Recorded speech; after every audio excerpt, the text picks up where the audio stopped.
বন্ধুরা, আজ তোমাদের সাথে শেয়ার করব মাটি ছাড়া উচ্ছে বা করলা গাছ। একটা থার্মোকলের বক্সের ভিতরে সবজির খুব রান্নাঘরের সমস্ত সবজির খোসা, ফলের খোসা, পেঁয়াজের খোসা, ডিমের খোসা, নানান রকম কিচেন কম্পোস্ট আর কি, সমস্ত সব কিছু দিয়ে দুটো দানা বসিয়ে দেওয়া হয়েছিল। দেখো এর ভিতরে কোনো মাটি নেই, তাতেই দেখো দুটো উচ্ছে গাছ কীভাবে কী সুন্দর ঢল ঢল করছে, উপরে উঠে যাচ্ছে অনেকটা।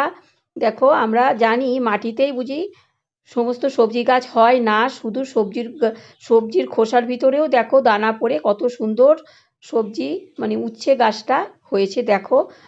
তো আমরা এভাবেই চেষ্টা করব সবজির খোসার ভিতরেও গাছ করা, সবজির খোসার ভিতরেও সুন্দর সুন্দর গাছ হয়। ভিডিওটা ভালো লাগলে লাইক করো, আমাকে ফলো করো। দেখো কত সুন্দর উচ্ছে গাছ, এখানে কোনো মাটি নেই। আর গাছটা বড় হয়ে গেলে আবার পাশে সবজির খোসা দেব। দেখো সুন্দর, আর মাঝে মাঝে খোল পচা জল।